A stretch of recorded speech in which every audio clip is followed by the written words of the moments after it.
Muy pero muy buenas tardes a todos, bienvenidos a esta nueva edición remixada de Enredados. Remixada, no hace falta que les explique a nadie el contexto y la situación, todos tenemos recontra claro lo que está pasando. Así que volvimos mejores y remixados sobre todas las cosas. Bueno, y además tenemos gente nueva. Acá arriba mío, yo tengo el zoom así en vertical, así que acá arriba mío está Juli que ya estaba con nosotros hace 2 o 3 años. Hola Juli, bienvenida a otro año más de Enredados y gracias por estar siempre. Gracias por tenerme. Bueno, acá abajo mío, no, gracias a vos, amiga. Acá abajo mío se encuentra Rocío Palacios. Hola Ro, bienvenida y espero que a ambos también, a Javi, bienvenido también. Espero que este proyecto les apasione tanto como nos apasiona a nosotros.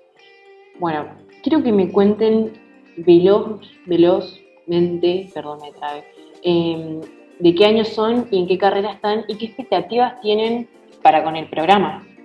¿Comenzás, Ro, vos? Dale, comienzo yo. Hola, ¿cómo andan? Bueno, yo soy Rocío, estoy en el segundo año de Relaciones Internacionales.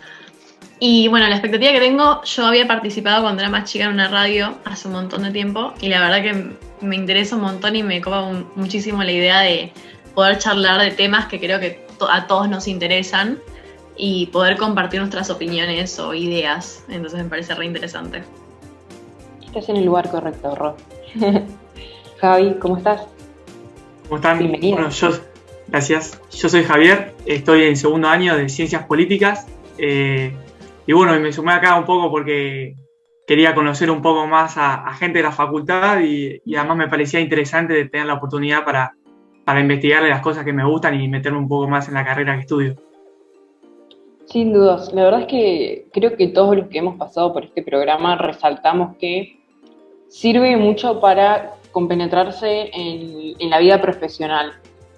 Terminás teniendo contactos, amigos, aprendiendo muchas cosas que por ahí en la carrera como que se dan como muy por arriba, como que acá las profundizamos, tenemos otra relación con los profesores, así que gracias por estar, chicos.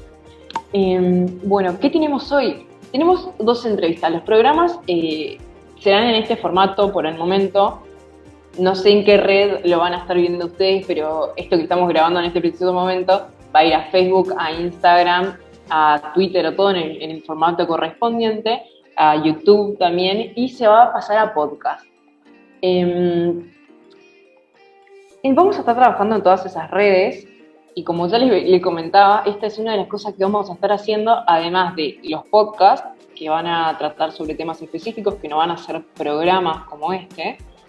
Después tenemos secciones en Instagram, los vamos a estar informando sobre todo lo que pasa en la semana y cada tanto vamos a hacer entrevistas vía streaming que podrán ser en Facebook o en Instagram.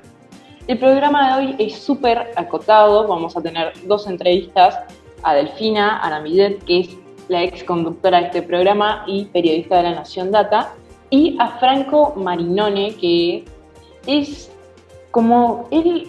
Nosotros le preguntamos, Franco, ¿cómo querés que te presentemos? Y Franco dijo, yo quiero que a mí me presenten como un español trucho copado. Así que digamos que Franco es un español trucho copado. La traducción es que Franco es argentino, pero se fue desde muy chico a vivir a España. Entonces, ahora se encuentra acá y tiene como, ¿será 60% español, 40% argentino? No lo sé, se lo vamos a preguntar a él. Así que esas son las entrevistas que tenemos hoy. Delphi va a estar hablando sobre cómo ha afectado el vacunatorio VIP al plan de vacunación argentino. Y Franco va a estar hablando sobre las elecciones en Madrid que se dan el 4 de mayo. Es decir, falta muy poquito. Así que quédense ahí y espero que este programa les guste tanto como a nosotros. Y también les invito a seguirnos en absolutamente todas nuestras redes, porque tenemos Instagram, tenemos TikTok, tenemos Twitter, estamos en YouTube, en Spotify, también estamos en Parador, lo que cuando estábamos en la radio le decíamos tanda, y después seguimos con más Enredados.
Bueno, seguimos con este programa y ahora tenemos una persona súper especial, no solo para mí, sino para el programa, porque es alguien que condujo este programa por 2 años, si no me equivoco, ¿no? Sí. 2 temporadas de Enredados. Bienvenida a Delphi. En esta ocasión, Delphi no va a estar en rol de ex conductora, sino en su rol actual, que Delphi trabaja como periodista porque es licenciada en periodismo, en comunicación periodística, que desconozco la diferencia, pero hagámosla, por las dudas. Delphi es periodista de datos en La Nación, en la parte de datos de La Nación que se llama La Nación Data, justamente. Y hoy vamos a hablar sobre una nota que ha escrito hace algunas semanas atrás sobre cómo ha afectado la desviación de vacunas, para no decirle vacunatorio VIP, a el plan original de vacunación que había propuesto el Estado Nacional. Entonces la pregunta es si se habría logrado una cobertura más eficiente en el personal de riesgo y las personas de riesgo y el personal de salud. Bueno, en primer lugar, yo, Delphi, quiero que vos nos aclares, por ahí para las personas que no tienen tanto conocimiento o que no están en tu rol, o sea, conociendo tu rutina diaria, ¿qué hace La Nación Data y cuál es su objetivo? Bueno, antes que nada, muy feliz de estar de nuevo en Enredados un ratito. Gracias por la invitación. No, gracias a vos. Bueno, ¿qué es La Nación Data? La Nación Data, como vos decías recién, es un área dentro del diario La Nación que nos dedicamos a, por un lado, investigar en datos, o sea, bucear en datos, decimos nosotros, historias periodísticas, y a su vez, en ese contexto de buscar historias dentro de los datos, nuestro principal insumo de datos son los datos públicos, entonces promovemos y un poco luchamos por la apertura de datos tanto del Estado Nacional como de los estados provinciales y o municipales. Y a su vez también, además de todo eso, impulsamos diferentes proyectos de innovación dentro de la redacción. Entonces tenemos como un perfil un poco digital de datos, un popurrí de todo, pero bueno. Pero eso, básicamente. Sí. Bueno, súper interesante, me encanta. Y ahora vamos un poco más al tema que nos compete. Y te voy a hacer una pregunta que la misma nota plantea al principio, que es, ¿se podrían haber logrado mejores resultados en estos meses si el plan original de vacunación se hubiese seguido? Y después, dentro de esa misma pregunta, te quiero preguntar, mediante el análisis de qué datos se responde esto de la efectividad de la vacunación, del plan de vacunación. Bueno, la respuesta así tipo spoiler es que sí, a priori se podría haber logrado una mejor cobertura dentro de los grupos priorizados, pero yo creo que la clave de todo esto está en el Plan Nacional de Vacunación, que poco se habla porque hay como un discurso de que se va a vacunar a toda la población, que sí, que son 14 millones, que son 10, etcétera. Y el plan original, el plan estratégico de vacunación, si uno lo busca en el Ministerio de Salud, estipula diferentes grupos de riesgo a priorizar para vacunar en esta primera etapa con diferentes escalones. Y el total de personas que reúne esos grupos priorizados son un poco más de 14 millones, 14,5 millones. Claro. Y esos escalones, que es como una especie de convención internacional de cómo se escalonan los diferentes grupos para empezar a vacunar, están el personal de la salud, después las personas de 60 años o más, las Fuerzas Armadas y de Seguridad, los adultos entre 18 y 59 con factores de riesgo o comorbilidades, el personal docente no docente y luego al final el personal que el gobierno defina como estratégico. Claro. ¿Qué pasa? Se supone que... Es lo que vulgarmente decimos personal esencial. No, es... depende de cada gobierno cómo defina su personal estratégico. Uh-huh. Pero el personal esencial reúne otras actividades como por ejemplo, no sé, el periodismo, y el personal estratégico no está dentro de periodismo, sino que tiene que ver más con roles de de funciones públicas y demás, como, no sé, un ministro o lo que entre adentro de eso. Ujú. Entonces, este plan lo que estipula es que una vez que se termine de vacunar a un grupo, se pasaría al otro escalón y así. Y se supone que están escalonados de acuerdo al riesgo que tienen esas personas de contagiarse COVID, por eso primero está el personal de salud. Entonces, la pregunta que nos hicimos con Fabiola, que es con quien armamos toda la producción de la nota, fue: ¿qué pasaría si analizamos si se hubiera seguido este plan de primero vacunar al personal de la salud, después a las personas mayores de 60, etcétera, etcétera, y a su vez que no hubiese existido el famoso vacunatorio VIP, que se desviaron algunas vacunas? Entonces, lo que hicimos fue, primero que nada, como no estaban publicadas por provincia la cantidad de personas a vacunar en cada uno de estos grupos, fue hacer un pedido de acceso a la información pública para solicitar cuántas personas la provincia declaraba que tenían que vacunar en cada uno de los grupos.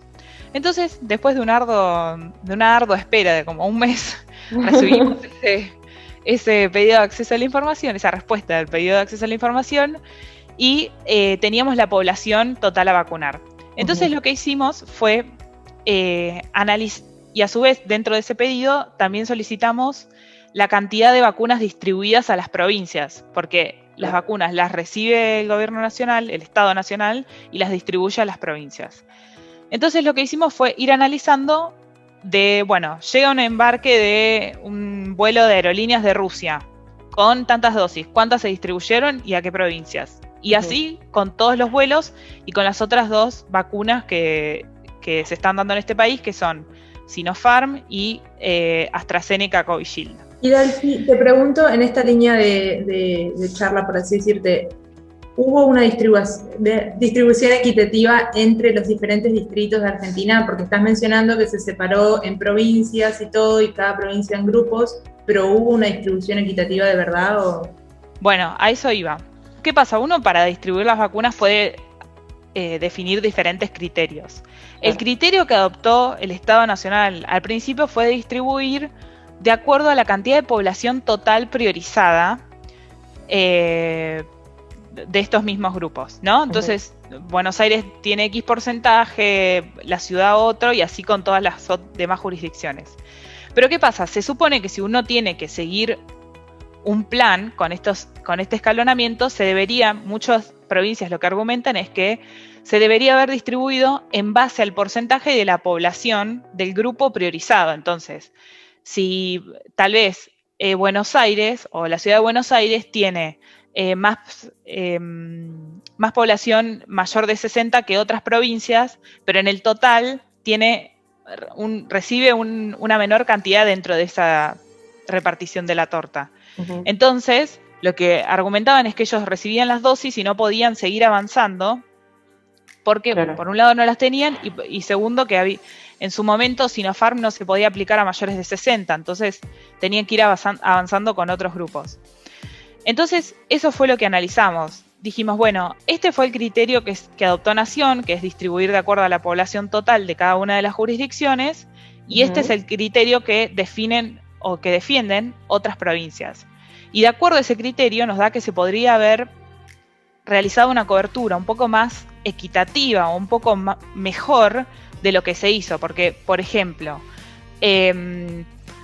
las provincias que primero podrían haber llegado a terminar de vacunar a todo su personal de la salud con la primera dosis fue en febrero y fueron Buenos Aires, Chubut, Chaco, Formosa, Río Negro, San Juan y San Luis. Y las más relegadas son Ciudad de Buenos Aires y Catamarca. Todas las provincias recibieron cantidad suficiente de dosis para aplicar con el primer esquema, y con el segundo, salvo la Ciudad de Buenos Aires, que hasta el 30 de marzo, que es el corte que pusimos nosotros en el análisis, la Ciudad de Buenos Aires no había recibido el total de segundas dosis para vacunar al total del personal de salud. Le quedaban, creo que, un 4% de dosis para terminar de vacunar al personal de salud, pero a grandes rasgos Ese es como todo el análisis. Claro. ¿Ustedes en algún momento como que descubren cuál es la razón? Descubren, ¿viste? Como si fuera todo una investigación policial. ¿Llegan a dar con la razón por la cual la ciudad de Buenos Aires no recibe la cantidad de dosis que le corresponden?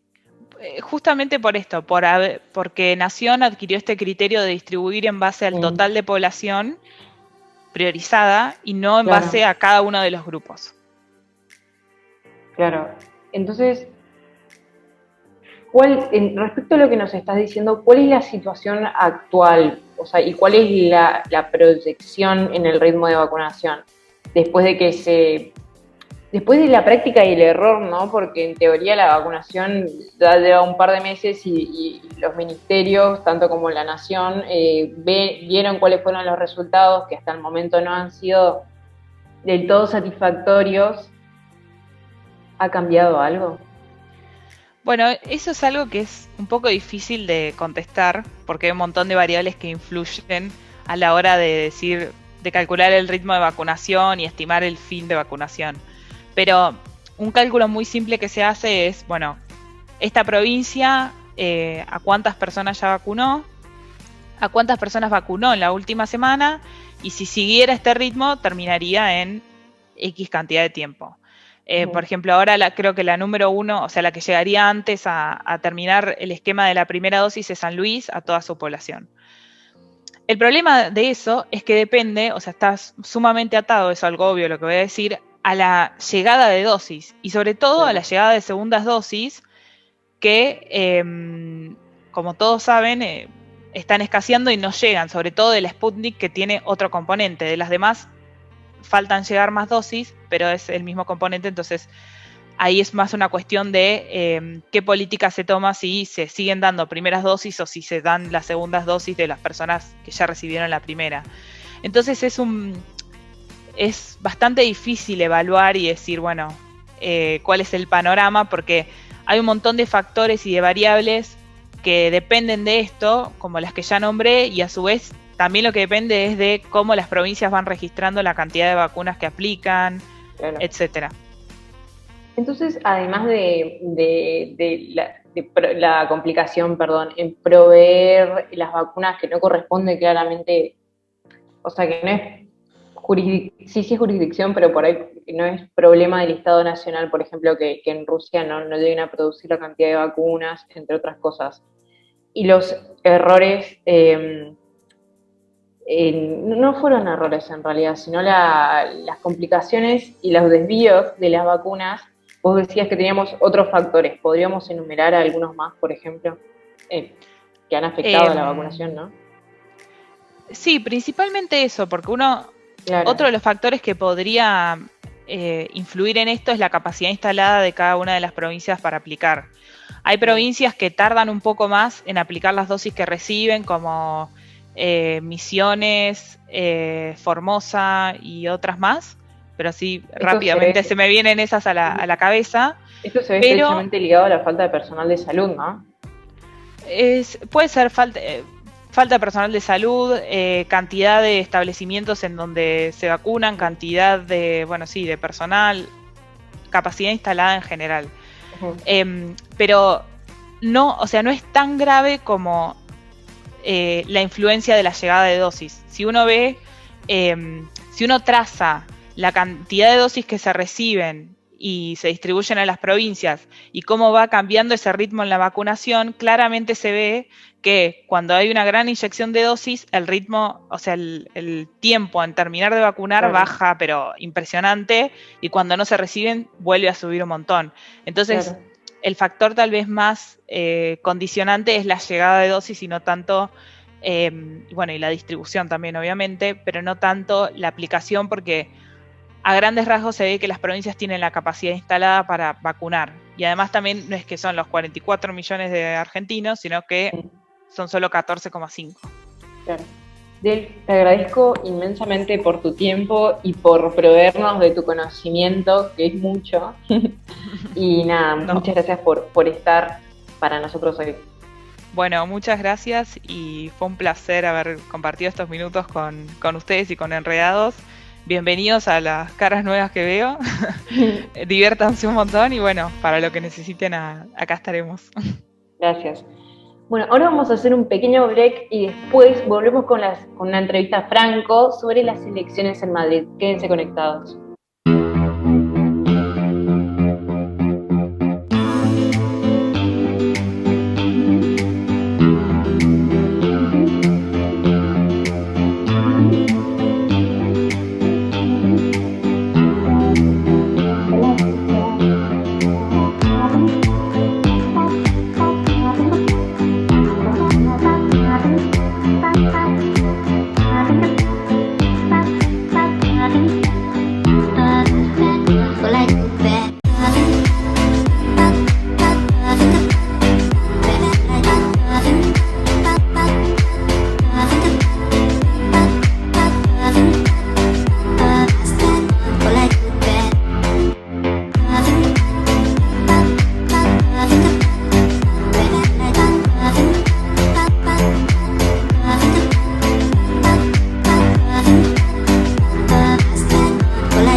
Bueno, seguimos con más Enredados. La alegría me desborda el cuerpo de estar haciendo este programa. La verdad es que ya le perdí un poco la práctica, pero estoy muy contenta. Y como es el primer programa de este año, también volvimos a los viejos entrevistados y tenemos hoy a Franco Marinone, que está cada día más parecido a Luis Miguel. Franco es magíster en Identidades e Integración Europea. Y cuando le pedí a Juli que le pregunte a Franco, yo lo mencioné ya, quiero aclarar que ya lo mencioné en la introducción, pero le pedí a Juli que le pregunte a Franco, pregúntale cómo quiere que lo presentemos. Y Franco se describe a sí mismo como un español trucho copado. Me gustaría, Franco, que en primer lugar nos expliques qué es un español trucho copado y en segundo lugar que nos cuentes de qué trata ser magíster en Identidades e Integración Europea. Bien, listo. Bueno, lo primero, estoy re contento de estar acá con ustedes otra vez. Gracias. Y bueno, empezamos por el principio, ¿no? Lo de español trucho es porque yo nací en Argentina, pero viví toda mi vida en España. Entonces es como que en España soy un argentino trucho. Claro. Y en Argentina también, o sea, no puedo chamullar con eso. No puedo, ¿entendés? O sea, me sale mal en todas partes. Nada. Sí. Y después, copado, porque soy copado, obvio, si no, no estaría acá hablando en esta radio tan buena. Y después lo de magíster en integración y identidades europeas es porque es un máster que es interdisciplinario de la Universidad de Alicante, que bueno, se trata en relaciones internacionales, geopolítica, etc., ciencias políticas, filosofía, todo relacionado con la región europea, ¿no? Con la Unión Europea en particular, ¿no? Y sus instituciones y demás. Y si tuvieras que ponerte, es poco profesional la pregunta que te voy a hacer, pero si tuvieras que poner en porcentaje la cantidad de argentinidad y la cantidad de españolidad que tenés, ¿te definirías como 50% argentino y 50% español o cómo viene la mano para vos? No sabría decirte, pero, ¿No? pero ahora que estoy acá, en Argentina, pues, si te das cuenta, por ejemplo, dije acá en vez de aquí, ya me estoy empezando a argentinizar. Ya también me estoy dijiste chamullar, que me llamó un montón la atención que lo haya dicho. Sí. Además ya me empiezo a quejar de los atascos, ya estoy súper bonaerense. No, poco a poco. Así que Bueno, yendo al tema que nos compete, que lo había mencionado anteriormente, pero lo retomo, ahora el martes 4 de mayo, se celebran elecciones en Madrid para elegir la 12ª, ¿cómo se dice? La número 12 Asamblea de la Comunidad de Madrid. Exacto. En estas elecciones están en juego 136 escaños de la Asamblea Legislativa Nacional. Vos estás en Argentina ahora, pero tengo entendido que hace muy poco llegaste. ¿Cómo se vive la previa a estas elecciones en las calles de Madrid? ¿La gente está enojada, nerviosa, ansiosa, como que estaban esperando este momento? ¿Cuáles son las proyecciones? Bueno, realmente está todo, la sociedad española está bastante tensa y crispada, ha sido una campaña bastante dura, nivel de que se están llamando unos a otros. Bueno, a la izquierda se les llaman comunistas, a la derecha se les llama fascistas directamente. Hay carteles que literalmente es comunismo, libertad, son sus eslóganes, ¿no? Como volviendo un poco a esa retórica de la Guerra Fría casi. Y bueno, ha habido varios mítines en los que ha habido enfrentamientos entre la policía y los manifestantes, ha habido...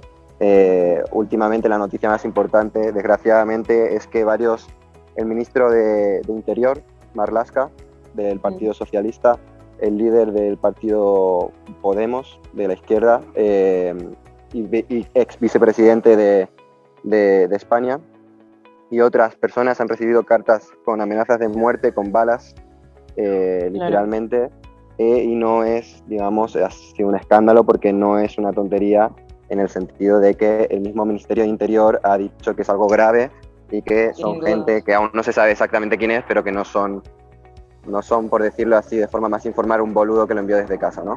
Sí. Entonces, bueno, así están las cosas. Luego, a nivel de cómo están las encuestas y demás, se da una victoria clara a la derecha, aunque esto de las últimas amenazas ha sido utilizado por la izquierda para tener como una vuelta más, ¿no? De decir, cuidado con lo que estamos haciendo, cuidado con quién estamos votando, porque son esta gente los que están incitando a que se hagan estos tipos de actos violentos, ¿no? Claro. Y bueno, entonces la izquierda está como ahí, quizás hay una posibilidad y eso hace que se tensen más las cosas. Y bueno, y en Madrid es eso, realmente es difícil que alguien que vote a Vox, que es un partido ultraderecha, pueda hablar con cualquiera que vote al PSOE, que es de centro izquierda, según el día, y Podemos, que es izquierda. Es muy difícil, ¿no? Aquí veo en Argentina que, por ejemplo, entre los dos grandes partidos, Cambiemos y el Partido Peronista o Justicialista, se habla la gente en general, ¿no? Allí está más complicado. Se hablan, pero por ahí no tanto de política. Franco, ¿y vos creés que esta radicalización de las posturas y esta, podríamos decir que retomando esto de la izquierda y la derecha, que de por sí son conceptos que están quedando como un poco fuera, o sea, es llamativo que la gente lo siga utilizando porque la izquierda y la derecha son conceptos que están perdiendo un poco de contexto porque, o sea, el mundo ahora es mucho más amplio de lo que lo era cuando surgen estos conceptos en la Revolución Francesa, cuando los que se sentaban a la derecha eran más conservadores y los que se sentaban a la izquierda eran un poco más radicales en el sentido ideológico. ¿Vos creés que esta polarización es lo que está poniendo así de nerviosa a la gente y que están pasando todas estas cosas porque un lado teme como que el otro llegue al poder y viceversa?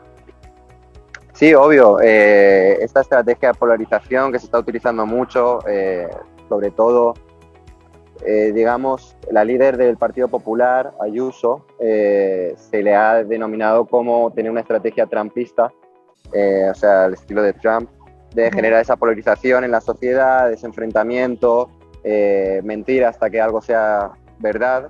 Evidentemente esto es subjetivo, cada uno tiene su opinión.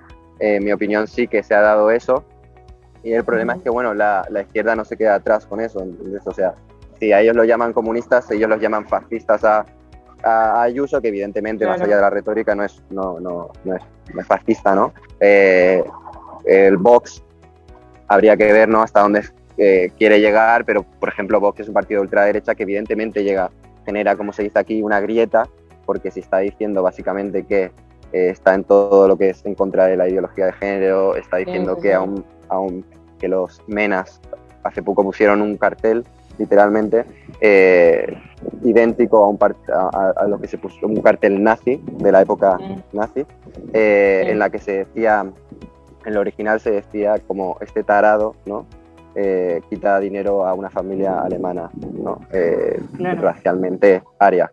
y ellos pusieron este MENA, que son los menores no acompañados que llegan a España, los extranjeros menores de edad no acompañados, quita dinero a una familia buena madrileña o algo así. Entonces, bueno, evidentemente todo eso empieza a generar una fractura en la sociedad que cada vez es más amplia y que, bueno, hay que empezar a intentar atajar todo esto porque se está yendo un poco de las manos realmente. Y Franco, así entrando más, hola, ¿cómo estás? Perdón. ¿Cómo estás? Entrando más así en el ámbito de COVID, ¿no? Tengo entendido que se adelantaron las elecciones. ¿Cuáles fueron las medidas que se tomaron con el tema de los casos y esas cosas? Que bueno, me parece algo muy interesante de charlar. Bueno, las medidas son las que hay en todo el mundo: distancia social, lavarse las manos continuamente, gel, bastante protección a los que están trabajando en las mesas y poco más. Realmente no suelen ser focos de contagio. Si están las medidas bien realizadas, no suelen ser focos de contagios. Los contagios vienen por otros lados y no debería de ser un problema, ¿no?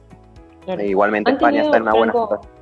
Sí. Perdón que te interrumpa. ¿Han tenido este debate sobre si hacer las elecciones por correo o de forma virtual? Hasta donde yo sé, se ha planteado y hay voto por correo, pero es presencial principalmente, hasta donde yo sé. Igual, si te digo la verdad, sobre eso no tengo mucha información, pero entiendo que es presencial, ¿no? Igual ya se han celebrado, por ejemplo, la de País Vasco en mitad de la pandemia y no hubo, y las gallegas en mitad de la pandemia y no hubo problemas del tipo que decís vosotros. Nada, igual España está ahora mismo en una situación buena, está vacunando muy buena, llegan alrededor de unas 2 millones y pico vacunas por semana a España, fijas, o sea, es decir, es una cuestión contractual y que se está cumpliendo, sobre todo con Pfizer, y luego tienen unos 8.000 casos diarios que los han logrado mantener, no han subido, están muy bien, realmente, lo están haciendo bastante bien. Allí nunca se cerraron las escuelas, nunca se volvió a fase 1. Yo cuando me fui estamos en una situación muy dura en la que solo nos podíamos ver con una persona, pero en ningún caso cerraron las escuelas ni instituciones importantes. Por lo tanto, restringían mucho, pero nunca terminaban de cerrar el país, como sí que han hecho en Francia, Italia, Reino Unido. Sí, excelente panorama entonces. Sí, entonces ahora con la vacunación, pues evidentemente se cree que para el verano, finales de verano, tenemos el 70% de las personas vacunadas. Y Franco, ¿cómo estás? Muchas gracias por estar acá. Yo te quería hacer una pregunta relacionada también a las elecciones y la pandemia que estamos charlando. ¿Cuál dirías que es de los partidos que se están ahí presentando, cómo quieren seguir con la pandemia? Si puedes hablar de alguna política pública que pueden seguir estos partidos que están ahí buscando las elecciones. Y mi segunda pregunta también era, si estudiaste ahí en el Magíster, dijiste de Relaciones Internacionales, ¿cómo dirías vos que llegar a un partido más de derecha, cómo podría afectar con las relaciones con Argentina? Bueno, gran pregunta. Bueno, empezamos por el principio. En cuanto a las políticas públicas y demás, hay que tener en cuenta que Madrid es un feudo del Partido Popular desde hace 22 años, es decir, llevan ganando desde hace mucho tiempo. Y también está todo bastante tenso porque es la primera vez en quizás varios años que puede ganar la izquierda allí. En Madrid se han llevado a cabo políticas privatizadoras, sobre todo de la sanidad y de la educación, y eso es algo que se quiere revertir desde la izquierda, ¿no? También ha habido una gran polémica en cuanto a la ley de vivienda. Madrid tiene unas tasas de alquiler altísimas. Es casi imposible vivir para los estudiantes y para la gente en general, ¿no? También la vivienda está muy cara. Creo que sucede algo parecido en Buenos Aires, pero es que allí es increíble. Más del 50% de tu sueldo se va en un alquiler y ni siquiera es que estés viviendo solo en muchos casos, ¿no? Entonces, bueno, eso es algo que se quería regular por parte de la izquierda, y evidentemente las políticas liberales que suelen aplicar la derecha no son muy amigos de que el Estado se entrometa en regularizaciones en cuanto a la vivienda, ¿no? Entonces, bueno, esas serían las dos cuestiones principales que se pueden cambiar, ¿no? Todo el panorama de privatizaciones y demás. Otro también es respecto a la cuestión ecológica. Estuvo gobernando en la alcaldía hubo un gobierno que realizó una serie de propuestas de, de saneamiento, digamos, de la ciudad en cuanto al CO2 y demás. Funcionó bien, pero bueno, otra vez el PP quitó esas leyes y bueno, eso es otra cosa que quisiera la izquierda quizás cambiar, ¿no? Y prestar atención. Y la segunda pregunta, Javier, ya no recuerdo, sí, las relaciones internacionales en cuanto a Argentina. Con Argentina. Bien, Madrid es importante, pero es solo primero que es a la alcaldía de Madrid, ni siquiera es a la comunidad autónoma de Madrid.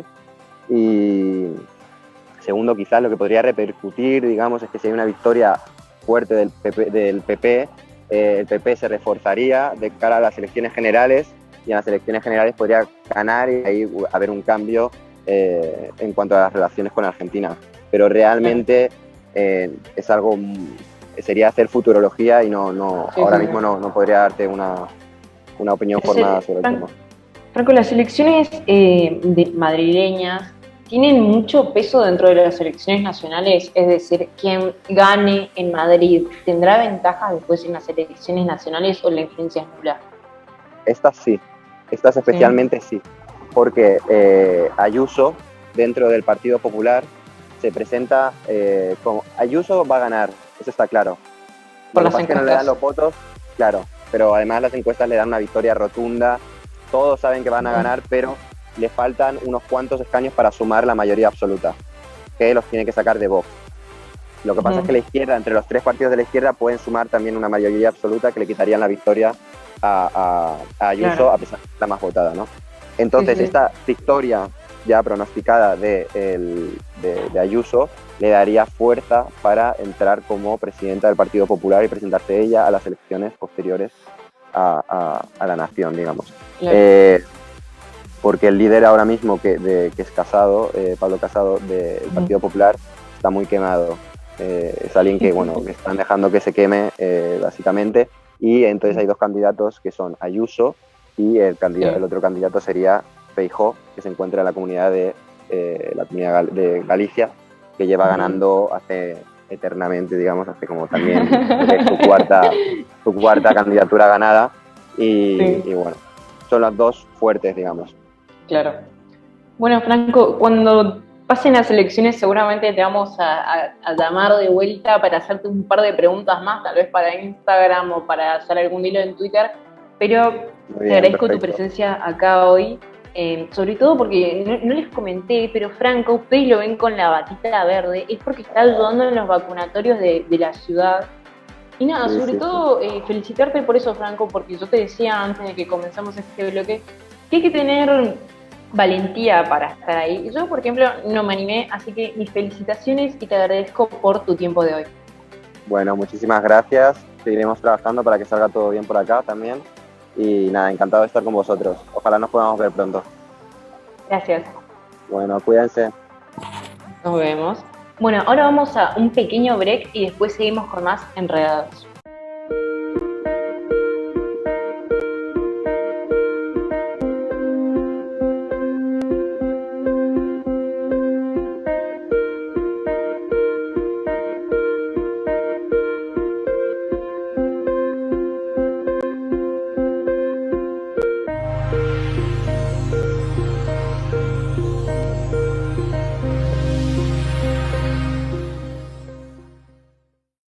Seguimos, y en realidad no seguimos, porque terminamos el programa por ahí. Me duele mucho que sea tan corto, pero bueno, la idea es que sea llevadero para ustedes y espero que lo hayan disfrutado tanto como yo, me animo a decir nosotros. Quiero agradecerles a todos por escucharnos o por vernos de acuerdo al formato en que nos estén escuchando o viendo. Ahora que estoy mencionando esto, los quiero invitar a todos a seguirnos en nuestras redes. Vamos a estar con variaciones como enredados en vivo o enredados en política. Y si nos buscan en Instagram, que en Instagram sí estamos como @en.enredados, ahí van a encontrar en nuestro perfil un link que los va a llevar a todas nuestras redes. Así que los invito a seguirnos y a ver nuestro contenido que está hecho con amor. Bueno, quería preguntarles a los chicos nuevos, querés comenzar vos, Javi, que te tengo acá abajo, ¿Qué me podés decir de hoy? ¿Lo disfrutaste? ¿Te gustó? ¿Qué te llamó la atención? Sí, la verdad que me sentí muy cómodo, así que la verdad que muy contento de estar acá y muy bueno porque uno se entera de cosas que si no, de otra manera no se entera también. Me llamó mucho la atención el nivel de violencia ahí en España, pero bueno, la verdad que para aprender y para no tomar como ejemplo también. Sí, deberíamos aprender acá, sin dudas. Ro, tu valoración respecto al programa de hoy. A mí me gustó las dos partes muchísimo. Me gustó mucho pensar un poco también en las diferencias y en lo que estamos viviendo en distintos lugares, ya sea nacional o internacional, y también verlo desde nuestro lado, desde la cara a las PASO este año. Claro. Se hacen, no se hacen, qué va a pasar, tomamos el ejemplo de Madrid, por ejemplo, entonces como que estuvo bueno el hecho de poder pensar esto y poder ver las medidas que se toman acá. Claro. Con el vacunatorio y las medidas que se toman allá con el tema de las elecciones. Sin duda, muy buena comparación, no lo había pensado. Juli, que por ser antigua no puede, o sea, tiene que opinar también, no te la dejo pasar. Lo puedo valorar, me encantó como siempre volver, es un hogar. Y nada, espero que nos animemos a hacerlo más largo, traer más invitados, más columnas, seguir, vemos qué pinta. Exactamente, vemos qué pinta y los esperamos el próximo jueves, que vamos a estar publicando otro programa. Y reitero, síganos en las redes y muchas gracias por llegar hasta acá. Hasta el próximo jueves.